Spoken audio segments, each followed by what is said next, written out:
오늘 우리가 살펴볼 하나님의 말씀은 에베소 2장 1절부터 3절입니다.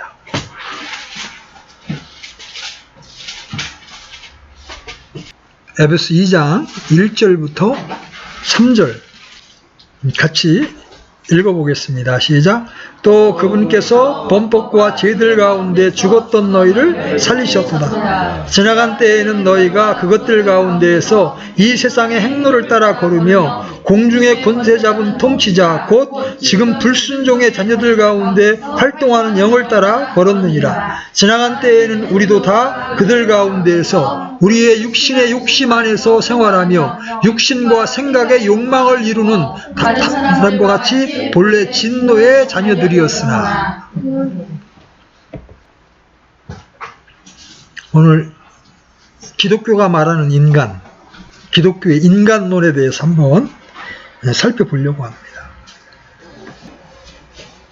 아까도 말씀드렸지만 우리는 종종 이 세상에서 일어나는 일들을 바라보면서 어떻게 그 사람이 그럴 수가 있어? 이런 생각들을 많이 갖죠? 평상시에 정의와 공평을 외쳤던 분이 실제로는 그렇지 않다는 것을 발견할 수가 있습니다. 평상시에 그렇게 페미니스트 운동을 벌이고 여성을 중요시했던 분이 나중에 알고 보니까 전혀 다른 모습의 삶을 살고 있었다는 것을 발견하게 됩니다. 그런 일을 대할 때 서양 사람들은 그렇게 말합니다. 어떻게 그럴 수가 있어? 또 그리스도인들조차도 교회 안에서 어떤 형제나 자매가 어떤 잘못을 저지르면 어떻게 그럴 수가 있어? 하고 의문을 표합니다. 제가 오랫동안 성경을 연구하고 신자들의 행동 패턴을 경험한 결과에 대한 대답은 인간은 얼마든지 그럴 수 있다는 겁니다. 죄성을 가진 인간은 누구도 육체의 욕망과 욕심으로부터 자유롭지 못하다는 거예요. 오늘 우리가 읽은 이 본문은 인간의 문제를 기독교적인 입장에서 가장 명확하게 정의를 내려주고 있습니다. 성경은 인간의 문제를 철저하게 하나님과의 관계에서 설명을 합니다. 물론 본문을 읽으면서 우리는 상당히 어려움을 느낄 수 있어요. 그것은 사도 바울이 전혀 지식이 없는 무지한 사람들에게 이 말씀을 하는 것이라고 볼 수 없게끔 대단히 전문적인 표현을 사용해서 인간 문제를 진술하고 있기 때문에 그래요. 자, 본문에 어려운 표현들이 등장합니다. 그죠? 범법과 죄들, 또 죽었던 너희, 육신과 세상의 행로, 본문을 기억하시면서 여러분 이 말씀을 들어야 돼. 또 공중의 권세 잡은 자. 여러분 이런 표현은 우리의 일상 가운데 흔히 사용하는 용어가 아니에요. 그렇죠? 특히 3절에서 육신이라는 단어가 2번이나 나오는데 이 말은 단순히 우리 몸을 말하는 것이 아니라 우리 안에 있는 질서, 즉 타락한 본성을 의미하는 말입니다.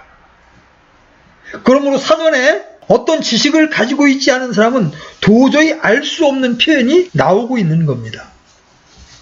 이런 표현들이 어디서 왔을까요? 그 당시 많이 퍼져있던 헬라 철학자들에게서 나왔는가, 아니면 사도 바울에게 익숙한 유대 랍비들의 가르침에서 왔는가, 혹은 사도 바울이 독창적으로 만들어낸 개념인가? 이 단어들은 그 당시 통용되던 그리스어이지만 개념은 대단히 히브리적임을 볼 수가 있어요. 예를 들면 불순종의 아들 같은 것은 히브리적인 개념으로 분명히 구약 성경에 나온 개념이에요. 이런 것을 보면 에베소 신자들이 그냥 무식한 이방인이 아니라 상당히 구약적이고 유대교의 지식이 있는 사람들이었다는 생각이 듭니다. 아마도 이는 바울이 약 2년간 두란노 서원에서 그들을 충분히 가르쳤기 때문에 이런 표현을 썼을 것이다. 왜냐하면 바울이 에베소에 편지를 쓰면서 이런 표현 정도는 이제 에베소 신자들이 알아들을 수 있을 것이라고 생각하고 이런 표현을 썼을 거라는 거죠. 자, 여기 본문에 나오는 기독교의 인간론에 대한 표현을 하나씩 한번 우리가 뜯어볼 겁니다. 여러분 1절을 보시면 죽었던 자들이라는 표현이 나오죠? 죽었던 너희를 살리셨도다. 성경은 우리 인간에 대해서 어떻게 말하고 있습니까? 인간은 하나님 앞에 죽은 자들이라는 거예요. 에베소 1장에서 인간을 살리시기 위한 성삼위의 하나님의 장엄한 계획과 사역을 말씀하신 후에 2장에서 하나님의 은혜로 살아난 인간이 어떤 존재였는가 하는 것을 밝혀주고 있습니다. 물론 이렇게 밝히는 이유는 다가오는 세대들에게 하나님의 은혜의 지극히 풍성함을 알게 하시기 위함이라고 7절에서 밝히고 있어요. 7절 한번 보세요. 7절 같이 한번 읽어봅니다. 시작. 이것은 그분께서 그리스도 예수님을 통해 우리에게 베푸신 친절 속에 담긴 자신의 은혜의 지극히 풍성함을 다가오는 시대들 속에서 보여주려 하심이라. 여러분, 우리가 어떤 존재였는데 살아났는지를 아는 건 대단히 중요합니다. 여러분, 그냥 감기 걸린 사람에게 의사가 처방을 해서 감기가 낫는 것은 그렇게 대단한 일이 아니에요. 그죠? 그런데 도무지 고칠 수 없는, 예를 들어서 췌장암이나 이런 것에 걸렸는데 의사의 처방으로 기적적으로 살아났다고 하면 그건 대단한 일이죠. 그렇죠? 하나님이 우리를 살리셨는데 우리가 어떤 상태에서 살렸느냐? 그냥 숨을 쉬고 있는데 의식만 없는 상태였느냐?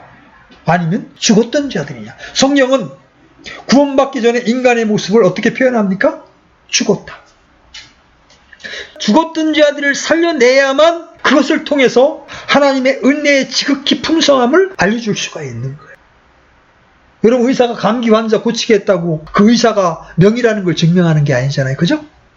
도무지 고칠 수 없는 그런 상태에서 만약에 침 한 방을 딱 놨는데 그가 옛날에 평생 벙어리도 살던 사람이요. 침 한 방을 딱 맞고 말문이 터진 사람이 있었어요. 실제로. 그럴 때 우리는 그 사람을, 그 의사를 어떻게 표현해요? 명의라고 표현하는 거예요. 인간에 대한 성경의 진단서는 아주 간결합니다. 아주 명확합니다. 너희는 하나님 앞에 범법과 죄들 가운데 죽었던 자들이라고 말씀하십니다. 주님은 자신의 아버지 장례를 치른 뒤에 자신을 따르겠다고 하는 제자에게 뭐라고 말씀하세요?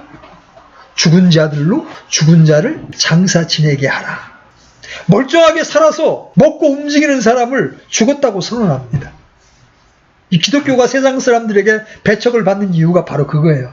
아, 근데 멀쩡하게 살아있는데 왜 죽었다는 얘기예요. 물론 여기서 죽음이라는 것은 생물학적인 죽음을 의미하지는 않습니다. 죽음을 생물학적으로 정의하면 혼과 육체가 분리되는 거예요. 우리 몸에서 혼이 빠져나가는 거예요. 즉 호흡이 정지하는 것 등으로 말할 수 있습니다. 그러나 성경에서 죽는다고 말할 때는 이런 의미만을 말하지 않습니다. 창세기 3장에 보면 하나님께서 이렇게 말씀하시죠. 선악을 알게 하는 나무의 열매를 먹는 날에는 반드시 죽으리라. 아담이 그날 육체적으로 죽었나요? 안 죽었습니다. 그렇죠? 그럼 뭐가 죽었다는 거예요? 아담의 영이 죽은 겁니다. 하나님의 형상을 잃어버린 겁니다. 이것은 바로 관계의 죽음을 가져오는 거예요. 육체적으로는 죽지 않았다 하더라도 관계가 완전히 끝날 때 나는 그 사람에 대하여 죽었다고 표현하는 겁니다. 간혹 아버지나 어머니가 속 썩이는 자식의 문제 앞에서 그 자식은 나에게 이미 죽은 자식입니다 이렇게 표현할 때가 있습니다. 그죠? 더 이상 그 아이는 내 아이가 아닙니다. 나는 그 아이 모릅니다. 이렇게 말하는 거예요. 그럼 그 아이가 진짜 죽은 거예요? 관계가 끝났다는 걸 말하는 거예요. 인간에 대한 성경의 정의는 하나님과 아무런 관계가 없다는 거예요. 하나님에 대하여 철저히 죽어 있다는 거예요. 하나님을 알지도 못하고 하나님에 대하여 생각하지도 않습니다. 하나님의 말씀을 알지 못하고 하나님의 존재 자체를 알지 못하는 겁니다.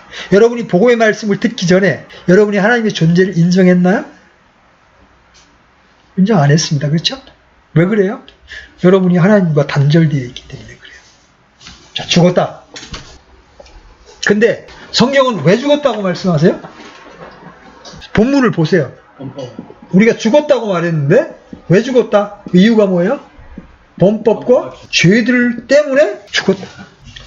성경은 인간이 죽어 있는데 그 이유가 범법과 죄들 때문이라고 말씀하시는 거예요. 이 말씀은 우리를 창세기 3장으로 이끌어갑니다. 아담 한 사람의 불순종으로 인간에게 죄가 들어왔습니다. 그리고 그 죄는 인간으로 하여금 범죄하게 만들었습니다. 어떤 물건이 만유인력의 법칙을 거역할 수가 없습니다. 그렇죠? 자, 보세요. 제가 펜을 들고 있다가 놓으면 어떻게 돼요? 이게 만유인력의 법칙입니다. 그렇죠? 무거운 거는 반드시 떨어지게 되어 있습니다. 예외가 없어요. 마찬가지로 죄성을 가진 인간은 죄를 이길 수 없게 된 거예요. 그래서 그 죄로 인해 하나님과의 관계가 단절된 거예요. 비록 하나님은 하나님을 알지 못하는 자들에게도 비를 내려주시고 햇빛을 비춰주십니다. 우리는 그것을 일반적인 은총이라고 말해요.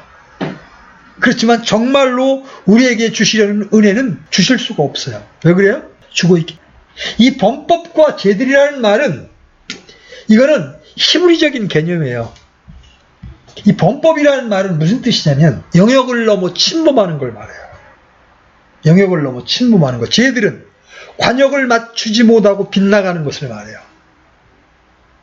자, 범법은 피조물이면서도 하나님의 영역을 침범해서 하나님의 거룩하심을 손상시키는 거예요.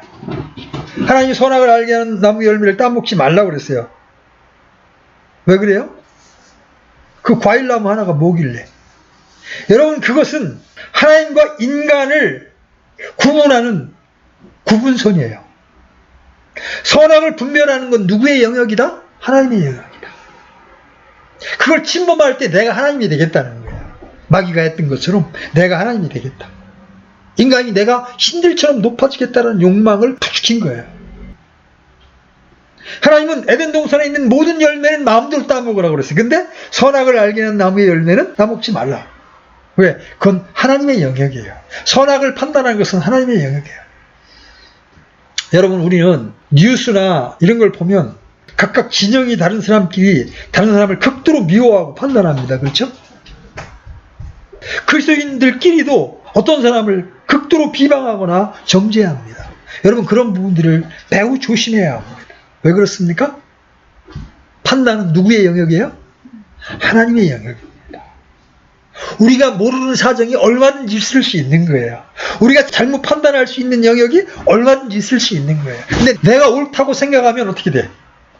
내 기준으로 다른 사람을 정죄하고 판단하게 되어 있습니다. 그렇죠? 그리고 이 죄들이라는 개념은 하나님이 원하시는 그 뜻을 이루어두지 못하고 우리 자신이 엉뚱한 쪽으로 사용되는 것을 말합니다.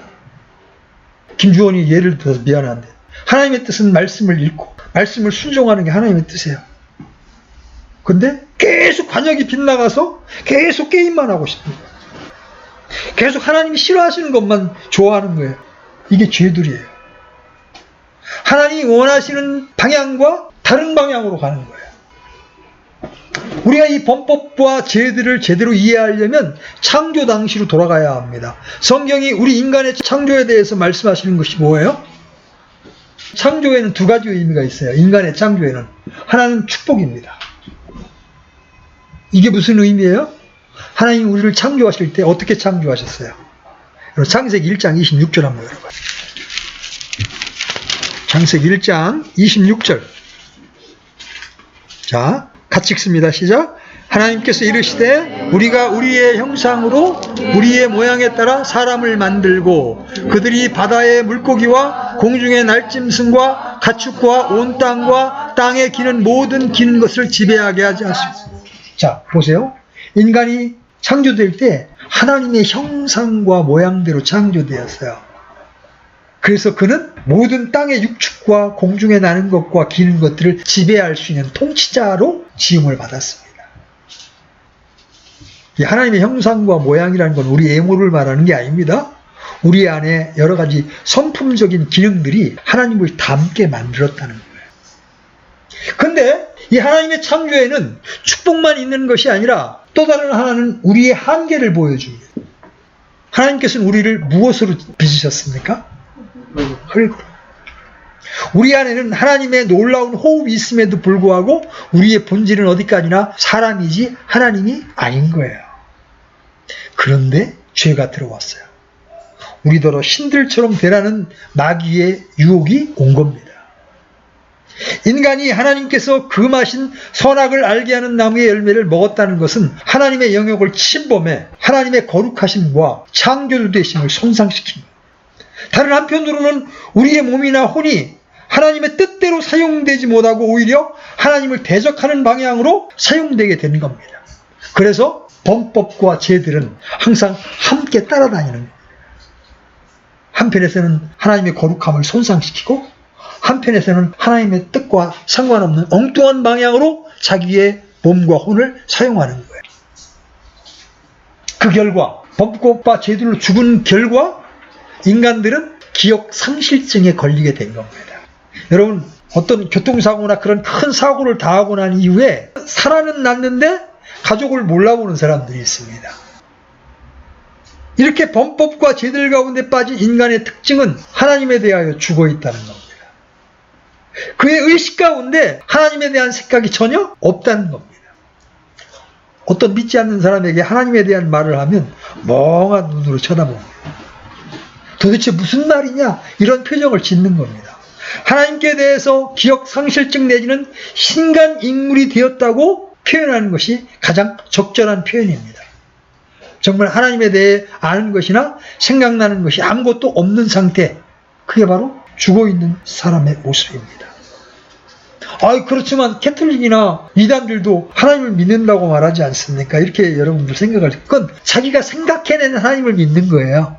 성경이 말씀하시는 하나님이 아니라 자기들의 상상 속에서 만들어낸 하나님을 믿는 것이지 정상적으로 예수 그리스도를 통하여 하나님을 믿는 게 아니에요.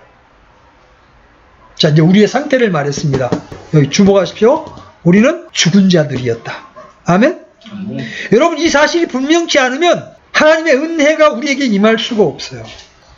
내가 죽었던 자였는데 살아난 거구나. 그런 나를 살리시기 위해서 하나님께서 자신의 사랑하시는 독생자를 이 땅에 보내서 나를 위해 죽게 하시고 피를 뿌리게 하셨구나. 내가 죽었다는 이 사실이 분명치 않으면 복음이 나에게 능력이 되지 않는 거예요. 여러분이 매주 만찬을 할 때 아무 생각 없이 만찬을 대하면 그건 죄를 짓는 거예요.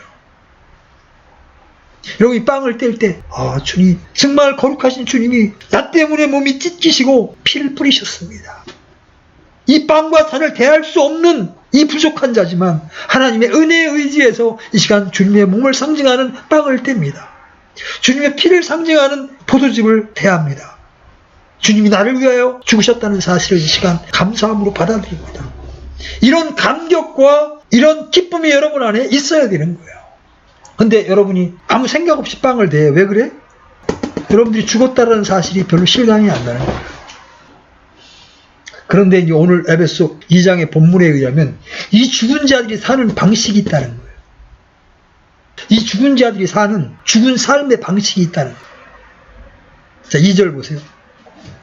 지나간 때에는 너희가 그것들 가운데에서 이 세상의 행로를 따라 걸으며 공중의 권세 잡은 통치자를 따랐으니 곧 지금 불순종의 자녀들 가운데에서 활동하는 영이라. 자, 이 죽은 자들이 어떻게 삽니까? 첫 번째, 이 세상의 행로를 따라 걷습니다. 오늘날 우리 사회의 세상의 행로는 무엇입니까? 아마 우리 사회에서는 돈이나 학벌이 가장 중요하게 여겨집니다. 미국 같은 데서는요, 처녀로서 순결을 가지고 있으면 바보 취급을 당한다고 합니다. 부모도 자식이 신체적으로 문제가 있다고 생각한다는 거예요. 그뿐입니까? 동성애는 죄가 아니라 성적 취향이라고 말합니다. 한국도 동성애 허용에 대한 지지율이 40%에 육박합니다. 근데 더더욱 우려스러운 것은 20, 30대의 찬성률이 80%라는 겁니다. 이것이 세상의 행로입니다. 지금 새롭게 또 여당의 몇몇 의원들이 성차별 금지법을 또 제정하고 있는 것에 대하여 저는 피 두려움을 느낍니다. 하나님이 싫어하시는 이러한 일들을 골라서 했을 때 이 땅에 임하게 될 저주에 대하여 두려운 마음을 갖습니다. 아까도 말씀드렸지만 이 세상 마지막이 멸망을 당할 때 어떠한 모습이라고 주님이 예언하셨어요? 소돔과 고모라와 같으리. 소돔과 고모라가 무엇 때문에 멸망을 당했습니까? 천사가 인간의 모습으로 노세 집안에 왔을 때 소돔의 동네 사람들이 노세 집안을 포위하고 그 남자들 끌어내라, 우리한테 내놔라, 우리가 그들과 관계하겠다. 몰래 숨어서 하는 호모섹스가 아니라 아주 노골적으로 공개적으로 남자가 남자를 성폭행하겠다고 노세 집안을 둘러싼 거예요. 그럴 때가 오고 있습니다. 근데 그것이 성적인 취향이니까, 성적인 선택이니까 인정해 주자고 하는 것이 지금 차별금지법입니다. 하나님을 대적하는 거예요. 두려운 일입니다. 이러한 것들이 세상의 행로입니다. 첫째, 죽은 자들의 삶은 이 세상의 행로를 따라 걷는다. 그리스도인들은 어떤 삶을 살도록 요구받습니까? 로마서 12장에서 바울은 이 세상과 동화되지 말고 이 세상이 가는 방향을 따라가지 말라는 겁니다. 이 세상을 거스르라는 겁니다. 제가 자주 쓰는 예화지만 아무리 큰 나무로 뗏목을 만들었다 할지라도 뗏목은 물결을 따라 세상의 행로를 따라 흘러갑니다. 그렇죠? 반면에 생명 있는 피라미는 금강의 물줄기를 거슬러서 올라갑니다. 그리스도인들은 어떤 자들입니까? 이 세상과 일치되지 않고 이 세상을 거슬러서 하나님의 법대로 살아가는 자들입니다. 구원을 받았는데도 여전히 이 세상의 풍조를 따라 살아가고 있다면 잠들어 있는 자예요. 죽어 있는 자와 똑같은 것입니다. 두 번째, 죽어 있는 자들은 어떤 삶을 삽니까? 마귀를 따르는 삶을 삽니다. 하나님을 모르니까 하나님을 모르는 세상의 가치관을 따라 살 수밖에 없는 겁니다.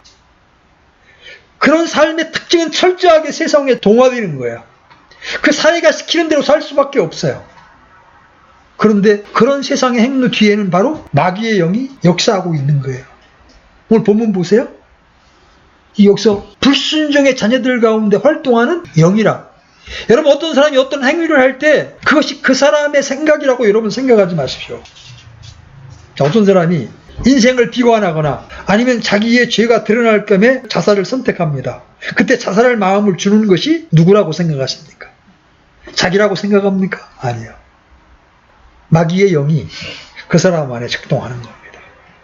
너 그렇게 살았으면 뭐 할 건데? 너 이런 치욕이 드러나면 넌 수많은 비판과 조롱을 받을 것인데 인생 끝내라. 누가 주는 마음이야? 마귀가 주는 마음이야. 그렇게 해서 결국 예수님을 만나지 못하고 이 땅을 끝내도록. 그러면 그 사람의 영혼은 어디로 갑니까? 쭉 물속으로 던져지는 거예요. 마귀가 누리는 것이 바로 그거예요. 우리의 이런 모든 선택과 세상의 행로 뒤에는 바로 이런 마귀의 영의 역사가 있는 거예요. 교회 안에서 어떤 형제가 어떤 형제를 미워합니다. 어떤 자매가 어떤 자매를 미워합니다. 여러분, 그것이 그냥 그 사람의 마음속에서 일어난 생각이라고 생각하십니까? 아니에요. 마귀가 부추기고 있는 겁니다. 그래서 우리는 신앙생활이 영적 전투의 한 영역이라는 걸 알아야 돼요. 우리는 싸우고 있는 것이다. 안타까운 것은 오늘날 교회와 신자들이 우리의 신앙생활이 영적 전투라는 개념이 전혀 없는 겁니다. 어떤 일이 탁 터졌을 때, 지금 전투가 벌어졌다. 이때 우리가 어떻게 투구를 쓰고 허리띠를 졸라매고 완전 군장을 하고 이 적과 싸울 것인가, 이런 개념이 없는 거예요. 얼마 전에 내가 말씀드렸지만 여러분이 어떤 일로 인하여 여러분 안에 극심한 좌절이 왔을 때, 그래서 막다른 선택을 하고자 하는 마음이 들었을 때 그 생각을 누가 주는 거예요? 마귀가 주는 거예요. 하나님은 기뻐하라, 항상 기뻐하라. 나는 낙심과 좌절에 떨어져 있어요. 그걸 내 생각이라고 생각하지 마십시오. 마귀가 배후에서 우리의 생각을 조종하는 겁니다. 그렇게 낙심해서 전혀 그리스도인답지 못한 선택을 하도록 우리를 유도하는 거예요. 성경은 마귀의 존재에 대해서 설명합니다. 어둠 가운데 있는 세상이 성경을 싫어하는 이유가 바로 그거예요. 왜? 마귀의 정체를 밝혀주는 건 성경밖에 없거든요. 그는 공중의 권세를 잡은 통치자입니다. 그는 속이는 자였습니다. 입으로 하여금 신들처럼 될 것이라고 속여서 하나님의 금령에 불순종하게 만들었고, 그 결과 죄를 갖게 된 인간을 통치하는 자가 된 겁니다. 공중의 권세를 잡으면 땅에 기른 것들은 어때요? 꼼짝 못하는 거예요. 그죠? 오늘날도 공군이 강하면 육군은 힘을 쓸 수가 없어요. 북한이 왜 미국을 두려워합니까? 미국은 레이더에 포착되지 않는 전투기를 가지고 있단 말이에요. 그래서 맘만 먹으면 북한에 얼마든지 들어갔다 나올 수가 있어요. 아무런 저항을 받지 않고. 공군력이 세면 이 땅에 있는 것들은 꼼짝 못하는 거예요. 근데 마귀가 지금 공중에서 권세를 잡고 있다는 거예요. 그러면 이 땅에 있는 사람들은 꼼짝 못하고 마귀가 시키는 대로, 그죠? 조종을 당할 수밖에 없는 거예요. 그 마귀의 손아귀 위에서 꼼짝 못하는 거예요. 근데 그 마귀가 어떤 방식으로 사람들을 지배하고 있습니까? 본문은 마귀를 영이라고 말하죠? 불순종의 영이라고 말합니다.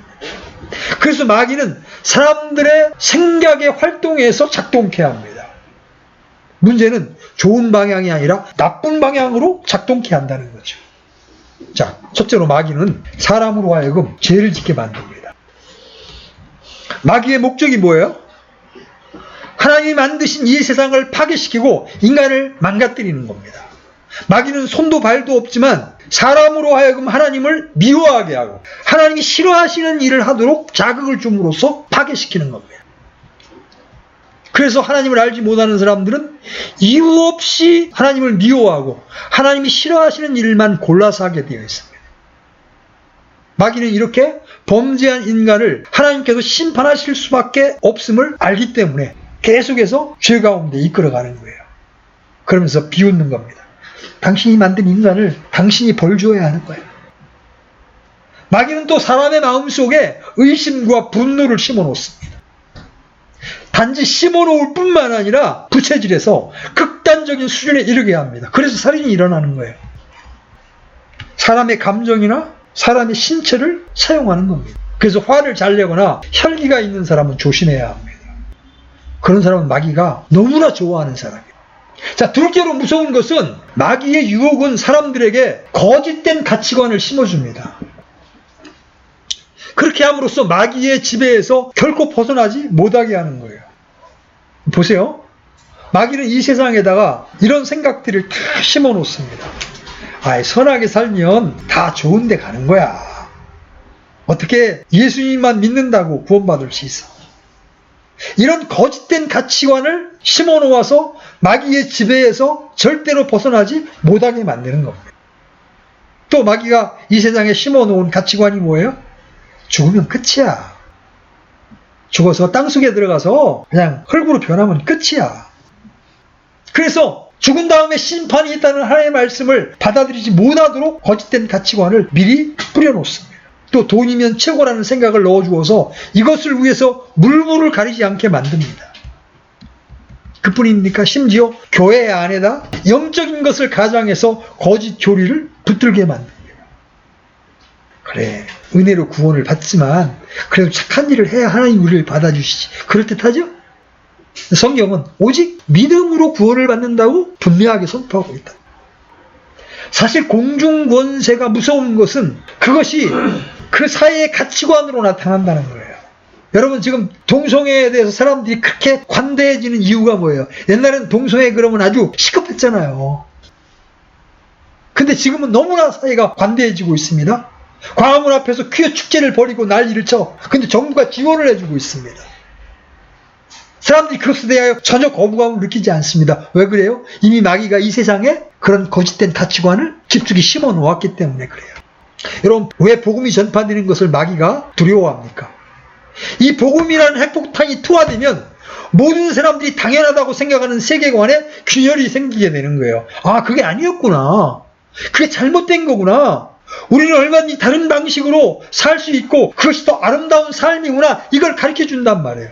그래서 마귀는 수천 명의 병사보다 한 명의 깨어있는 성도가 더 무섭습니다. 그래서 지난 세월 핍박과 유혹이라는 것을 번갈아 사용하면서 복음의 열매만을 누리되 복음을 따라 살지 못하도록 우리를 자꾸 주저앉히려고 하는 거예요.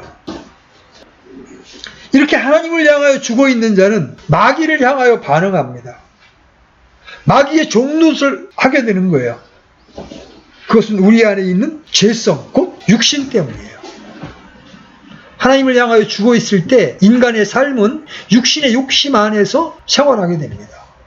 여러분, 2장 3절 열어보십시오. 에베소 2장 3절.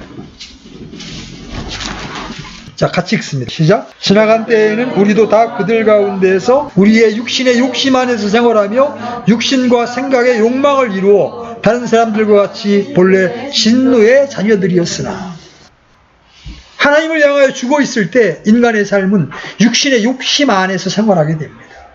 이 세상에서 가장 윤리적이고 가장 삶을 잘 통제한다고 믿었던 사람들은 유대인들이었습니다. 왜냐하면 그들에게는 하나님의 율법이 있었기 때문에 그래요. 사도 바울은 바로 자기 같은 유대인들을 포함하여 지나간 때에는 우리도 그들 가운데에서 우리의 욕심 안에서 생활하며 육신과 생각의 욕망을 이루어 다른 사람들과 같이 본래 진노의 자녀들이었다고 말합니다. 여러분, 박원순 시장의 사건을 통해서 우리가 뭘 알 수 있어요? 누구도 육신과 생각의 욕망을 따라 사는 것을 피할 수가 없다는 거예요. 그분이 살아서 했던 좋은 행적들, 여권 신장을 부르짖고 성희롱이 범법이라는 것을 증명해냈던 그러한 좋은 업적에도 불구하고 그를 지배하는 육신의 생각과 욕망을 거절할 힘은 그에게 없었던 겁니다. 왜 그래요? 그 안에도 아담으로부터 물려받은 죄성이 꿈틀거리고 있기 때문에 마귀의 조종을 받고 육신의 욕망을 따라 살 수밖에 없는 나약한 존재였다는 것이죠. 아까 우리가 찾아보았던 예레미야 17장 9절은 뭐라고 말씀하세요? 다시 한번 펴봅니다. 예레미야서 17장 9절. 우리 김영재는 아까 안 읽었으니까 한번 펴서 같이 봅시다. 자, 같이 읽습니다. 시작. 마음은 모든 것보다 거짓되고 극도로 사악하니 누가 그것을 알 수 있으리. 이게 누구의 마음이 거짓되고 극도로 사악하다는 거예요? 내 마음이. 여러분 모두의 마음이 극도로 사악하고 거짓되다는 거예요. 하나님 우리를 칭찬하실 때 우리의 모습이에요. 성경이 말씀하시는 것은 우리가 너무나도 깊은 웅덩이에 빠져 있다는 거예요. 수술을 하려고 했지만 암이 너무나 많이 퍼져 있어서 다시 배를 닫아야 할 정도인 것과 같은 거예요. 우리는 우리의 절망의 깊이를 제대로 보아야 합니다. 그렇지 않으면 그리스도의 십자가의 은혜가 얼마나 높은지 깨닫지 못할 거예요.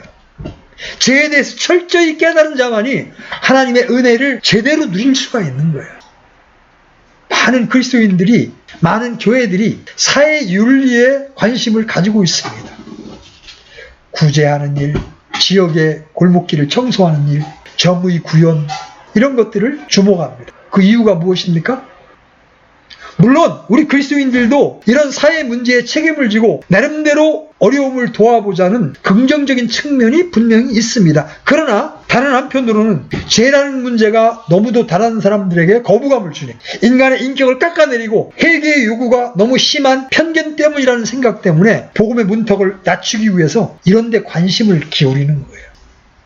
그래서 기독교 상담이 유행하면서 죄나 회개라는 말이 점점점 사라지고 있는 거예요. 사회 윤리에 대한 관심이 높아지면서 인간의 죄성에 대한 지적도 없어지고 있는 거예요. 이것은 마치 암에 걸린 사람을 소화제나 먹임으로써 고치려는 것과 같은 거예요. 그럼 교회만 다니면 열심히 봉사하십시오. 그 사람이 죄가 드러난 적이 없는데, 그래서 저처럼 5년 동안 내가 죄인인지도 모르고 예수님 믿는다고 봉사하고 열심히 헌금을 한 겁니다. 복음은 수술입니다. 수술대에 저항 없이 오르려면 환자가 자신의 상태를 알아야 합니다. 자매가 수술대 위에 의사의 칼에 자신의 몸을 맡겼던 이유가 뭡니까? 내 안에 암세포가 지금 퍼져 있다는 것을 의학적인 진단에 의해서 발견되었기 때문에. 제가 병원에 누워서 의사한테 제 몸을 맡겼던 이유가 뭡니까? 제 담낭 안에 돌이 자라서 3cm가 넘어서 이제 더 이상 두면 거기가 골마서 인체에 해를 끼칠 수 있다는 게 증명되었기 때문에 수술대 위에다 내 몸을 맡긴 겁니다. 자, 성경은 우리를 어떻게 진단합니까? 불순종의 자녀들, 진노의 자녀들, 심지어 마귀의 자식이라고 우리를 진단합니다. 이 진단에 대하여 우리가 할 말이 없어야 합니다. 그렇습니다. 우리가 이대로 죽을 수밖에 없는 자들입니다. 여러분, 그런 자들에게 하나님의 긍휼이 풍성하게 부어질 수가 있는 거예요. 따라서 인간이 어떤 존재인가를 성경의 빛을 따라 알면 알수록 우리는 더 깊은 은혜의 세계 안으로 들어갈 수밖에 없는 겁니다. 하나님은 그런 우리를 살리셨어요. 아멘? 범법과 죄들 가운데 죽었던 너희를 살리셨도다. 아멘. 지나간 때에는 우리가 그런 자들이었는데 지금은 어떻습니까? 이 지금의 우리로 한번 초점을 돌려봅시다. 여기에 신자의 고민이 있어요. 살아나기 전이나 후의 모습이 달라지지 않는데 문제가 있다는 것입니다. 왜 그렇습니까? 그리스도 안에는 두 가지 성품이 존재하죠. 성령의 소욕과 육신의 욕심이 끊임없이 충돌합니다. 하나님은 말씀을 통하여 성령의 소욕을 통하여 우리를 의와 거룩함으로 인도하기를 원하십니다. 아멘? 마귀는 여전히 구원받은 백성이라 할지라도 육신의 욕심을 따라 걷도록, 정욕 가운데 걷도록 끊임없이 충동합니다. 그때 여러분이 이 욕심을 처리하지 않으면 구원받았어도 여전히 죽은 자의 모습으로 살 수밖에 없다는 거예요. 여러분, 에베소 4장으로 넘어가 보십시오. 4장 22절부터 23절 같이 읽겠습니다. 시작. 이전 행실에 관하여는 너희가 속이는 것으로 가득한 욕심을 따라 부패한 옛사람을 벗어버릴 것을 가르침을 받았으니 너희의 생각의 영역 속에서 새롭게 되라. 또 너희가 하나님을 따라 의와 참된 거룩함으로 창조된 새사람을 입을 것을 가르침을 받았으니. 구원받고 나면 우리는 성경에 의하여 또 설교에 의하여 가르침을 받습니다. 어떤 가르침? 욕심을 따라 사는 옛사람을 벗어버리라. 그리고 의와 거룩함으로 새사람을 입으라. 명령입니다. 구원받았다면 옛사람을 벗어버리라는 거예요. 여기서 옛사람이라는 것은 옛사람의 생활 방식을 말하는 거예요. 여전히 똑같은 삶을 살지 말라는 것입니다. 그건 마귀에게 속고 있는 겁니다. 이미 마귀로부터 풀려났음에도 불구하고 여전히 마귀에게 종노릇하고 있다는 겁니다. 이제 새사람은 의와 거룩함으로 옷을 입어야 합니다. 하나님이 기뻐하시는 삶을 살아야 합니다. 그러나 마귀는 이런 삶을 살지 못하도록 계속해서 우리에게 펌프질을 합니다. 그때 여러분이 이 욕심을 처리하는 방법을 캐치해야 됩니다. 그것은 십자가밖에는 없습니다. 자, 갈라디아서 5장입니다. 갈라디아서 5장 24절 같이 읽습니다. 시작. 그리스도께 속한 사람들은 애착들과 정욕들과 함께 육신을 십자가에 못 박았느니라. 우리는 죽음과 부활 안에서 그리스도와 연합되었다는 이 진리를 수없이 들었고 말해왔습니다. 그러나 이 진리는 단지 입술로 고백하거나 인정된다고 해서 체험될 수 있는 게 아니에요. 우리 자신이 그리스도와 함께 십자가에 있다고 상상하거나 십자가에 있기 위해 노력하고 애쓴다고 해서 그리스도와 연합된 삶을 살 수 있는 게 아니에요. 오직 성령께서 내가 자아에 대해 죽었음을 깨닫게 해주시는 살아있는 방식으로 역사하셔야만 이 삶이 가능한 거예요. 내 육신은 내 애착과 정욕과 함께 이미 십자가에 못 박혀 있구나. 더 이상 나는 이 옛사람과 동행할 수가 없구나. 우리의 지각이 열려서 성령이 말씀하시는 바 인간의 어떠함에 대하여 정확히 알게 되므로 그리스도의 죽음 안에서 여러분 자신도 죽었음을 볼 수 있게 되기를 바랍니다. 그래야 그런 부패한 나를 위하여 십자가를 지신 주님의 은혜가 은혜될 수가 있는 거예요. 그래야 옛사람의 행위, 곧 지나간 때의 삶의 모습을 거절할 수가 있는 거예요. 이런 실제를 갖게 될 때 새로운 피조물인 우리를 통하여 다가오는 세대들에게 우리를 향하신 하나님의 긍휼의 풍성함을 나타낼 수가 있는 거예요. 여러분, 주님 언제 오실지 모릅니다. 언제 여러분의 인생이 끝날지 모릅니다. 언제까지 세상과 짝하여 육신의 욕망을 따라 마귀의 종노릇을 하면서 사시겠습니까? 이제는 우리가 이 옛사람을 벗어버리고 새사람을 옷 입어야 합니다. 살아난 자로서 인간답게 하나님이 우리를 구원하신 목적대로 살 수 있어야 하는 겁니다. 그럴 때 우리를 구원하신 하나님의 목적이 이 땅에서 이루어지고 그런 우리를 보고 세상은 우리를 통하여 하나님을 발견할 수 있게 되는 것입니다. 오늘 여러분 이 말씀이 여러분의 생각을 바꾸고 여러분의 행동을 바꾸는 계기가 될 수 있기를 주님의 이름으로 간절히 기원합니다. 아멘. 기도합니다. 하나님 아버지, 오늘 우리는 말씀을 통해 우리가 과거에 이미 죽은 자들이었음을 보았습니다. 소망이 없이 이 세상의 행로를 따라 걸으며 마귀의 종노릇을 함으로 하나님과 원수되었던 그런 삶을 살았던 우리의 모습을 보았습니다. 육신과 생각의 욕망을 따라 살면서 진노의 자식으로 살아왔던 우리의 모습들을 주님 보여주셨습니다. 그런 우리를 불쌍히 여기시고 이 땅에 독생자 예수님 보내주셔서 예수님이 흘리신 보혈을 통하여 우리를 구속하시고 이제 우리를 살리신 하나님의 은혜를 바라보면서 아버지와 주님 앞에 감사와 찬미를 드립니다. 그럼에도 살아난 자로 합당하게 살지 못하고 여전히 죽은 자의 모습으로 육신의 욕망을 따라 산 때가 너무나 많았음을 이 시간 고백합니다. 오 주님, 우리를 불쌍히 여겨주시고 우리가 이미 주님과 함께 십자가에 못 박혀 있는 자라는 사실을 분명하게 계시해 주심으로 더 이상 우리가 정욕 가운데 살지 아니하고 의와 거룩함으로 옷 입은 자로서 이 땅을 살아가므로 이 세상 사람들에게 하나님을 나타내는 그리스도의 편지가 될 수 있도록 우리를 빚어주시기를 원합니다.